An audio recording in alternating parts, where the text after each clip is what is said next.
So I want to talk to you guys about it because I feel as though it's an important subject. I feel as though there are many people who do this, and at some point in time, you got to start looking at yourself and making yourself responsible for the situations that you're in. You know, in this country of America, a lot of people have began to victimize themselves to some degree, and people always blame the complexion of their skin as the reasons why they didn't have a fair shot at things. And I can respect the cultures in this country that refuse to allow that to happen.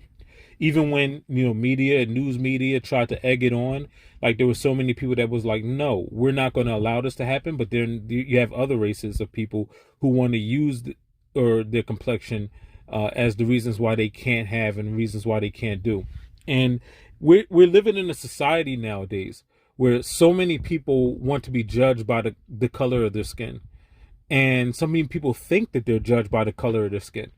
When you talk about the things that Malcolm X was about, when you talk about the things that Martin Luther King was about, when you look at, what Martin Luther King said, he says, I have a dream that my four little children will one day live in a nation where they will not be judged by the color of their skin, but for the content of their character.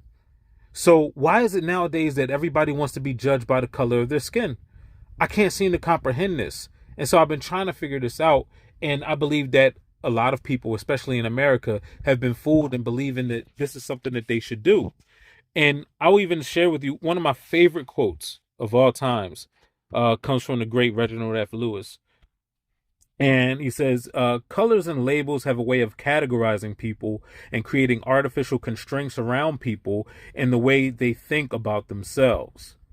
Now, anytime someone wanted to use the reasons why Reginald F. Lewis was able to succeed or not succeed, anytime the public or the media wanted to label that based off the complexion of his skin, he refused to allow it to happen. And that's why he, became the billionaire that he became, because he had no issue with, or he had a great issue with using it as a crutch or using it as a springboard. He used his mind, and he used his mind in gaining everything that he gained. And I can respect that. And one thing I've been taught since I was a child was to not allow the complexion of my skin to be an excuse. This is something that my mom would burn into my head quite often. And I would say to myself, well, wait a minute, like, aren't we treated this way because of this? And as a kid, when I was in high school and when I was in middle school, I didn't understand it. But now as an adult, I comprehend it a lot better, because it's important that we don't allow ourselves to create artificial constraints for ourselves.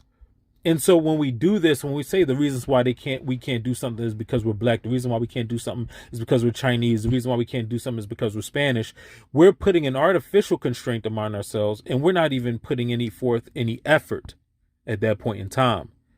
You sit back and you think about it. If your drive is supposed to come from within, if you believe in your heart that it's an outside force that's stopping you, well, then how are you going to be able to get to anywhere? Your drive becomes stalled, like an old car. And what's really crazy, by doing this, you're putting a God before God. Because, we all know what was written in the Ten Commandments. I'll let you read it right here. Is it not written that I am the Lord thy God, which hath brought thee out of the land of Egypt, out of the house of bondage? Thou shalt have no other gods before me. Yet you put the God of the public in front of you. You put the false God of they and them. You always talk about what they are doing. You always talk about what them are doing to you. You're always victimizing yourself. And then you claim to be God's people. You know what's really funny? Nowhere that I found in the Bible, and maybe some Bible scholar can, correct me on this, but nowhere I found in the Bible where God said, my people were destroyed for the complexion of their skin. It's destroyed for their lack of knowledge. And then when people try to give knowledge to people, what are they doing? What are you really doing with knowledge when it's trying to be given to you? Well, one thing I've noticed, one thing that millionaires and billionaires, not all of them, but there are a lot of billionaires and millionaires out there that try to tell poor people how they can get money. And the first thing poor people do is they dismiss it. Now, we didn't get that far in the book series yet, but we will when we talk about the book of Proverbs and we talk about how it is to, dismiss knowledge versus, accepting knowledge. But you have somebody who has money, who shows you how to get money, and then you say that the reasons why you can't get money is the complexion of your skin. Like, how stupid could anyone be? At some point in time in life, you're going to have to take responsibility for yourself. At some point in time in your life, you're going to have to stop looking at people or false entities as having power over you. All of the conspiracy theories and the complainers and the rumors and the wars and the rumors of wars that you're seeing, you know, you allow these things to have power over you. When no, I mean, why would you have any other gods before our Father in heaven? I refuse to allow, my complexion to be the reasons why I can't do. And you can see just the slave mentality in people when people say, well, you can't do stuff because you black and the system is against you. And you're like, what are you talking about? Like, that has nothing to do with everything that I've achieved in life. And that has nothing to do with how far I plan on going in life. Yet, at the same time, at the same exact time, you have other people that want to tell you, yeah, you do. Yeah, you're a victim too. Like, everybody want to pull other people into their category of being victimized. It's not bad enough that you want to victimize yourself, but you want to victimize somebody else who is free. I am free. So, unlike all of you who put a lot of focus and a lot of energy on other individuals, my focus is on God. And I know that God has good things for me. And I believe in my heart that as long as we yield to God and what he wants us to do, then how could your life be in shambles? How could your finances be in shambles? A lot of your finances are in shambles because you're emotionally unstable. And you want to talk about therapy and what you need to do, but you're not making any steps to do it. You want to put negative things behind I am, putting hope, speaking in vain the name of God.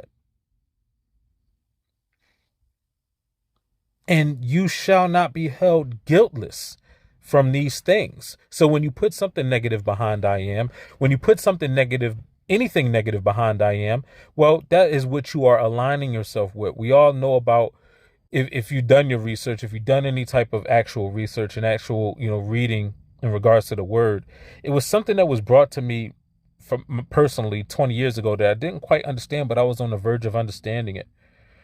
And fully understanding that taking the Lord's name in vain, it's the, saying damn behind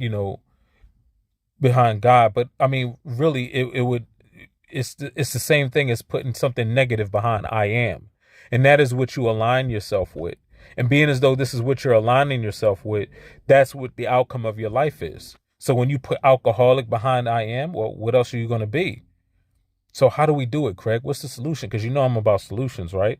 Well, the solution with that problem is not putting I am behind alcoholic, but I am freeing myself from alcoholism. I am freeing myself from drunkenness.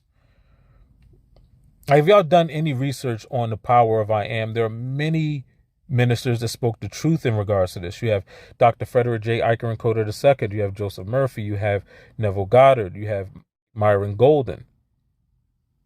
And when you listen to these people speak about these things, and when you actually like compare the scriptures yourself and you read it yourself, and then you start going through the scriptures and looking at every place where I am was actually spoken by the patriarchs, then you can truly see the power of I am and why you should not be using the Lord's name in vain.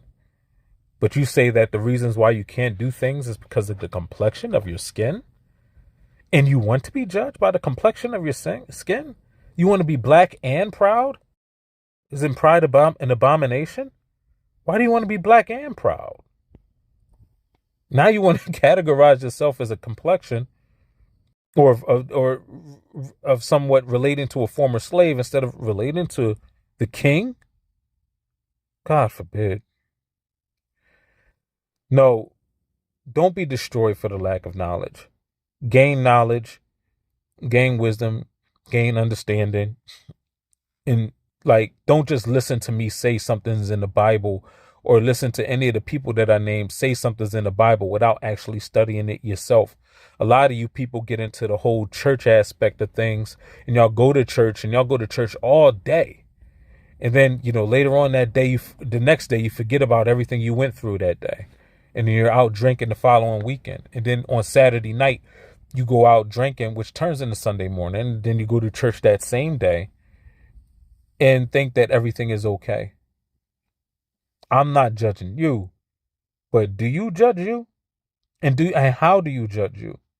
Are you judging yourself by the complexion of your skin? Are you looking at yourself in the mirror and saying, because of the complexion of my skin, I can't achieve this? Are these words coming out of your mouth? Or rather, are your inner thoughts? Because your inner thoughts play a huge part into how your actions are and how people treat you. If you think a certain negative way toward yourself, subconsciously, that'll transfer to the people you deal with in life. And then the people that you deal with in life, what they're going to do is they're going to treat you this way. And you're going to be like, aha. Well, we talk about it all the time. I don't know if I say it's my favorite scripture, but it's one that I speak about all the time. It's be ye transformed by what? The renewing of your mind. So be ye transformed by the renewing of your mind. Don't just stay with the old mind. For it's written, our old man is crucified with him, that the body of sin might be destroyed. Like, I didn't even plan on even speaking this long about it. But I feel like, when I start talking, a lot of these things just come pouring out and that's just the way that it is. But stop, whether you're black, whether you're white, whether you're young, whether you're old, whether you're Asian, whether you're Indian, whether you're Native American, whatever the case may be, whether you're Jew, stop focusing on the complexion of your skin, the race of who you are, and start moving towards what God truly intends for you. So that's all I wanted to talk to you. I didn't want to get too long and drawn out with it, but if you have any other questions, concerns, funny stories, anything you'd like to add, feel free to put it in the comments. If you dislike anything I have to say, just make sure you type dislike in the comments. You can even timestamp it to the things that I say that you dislike. And make sure you subscribe. And to everybody, have a good morning, have a good afternoon, and have a good evening.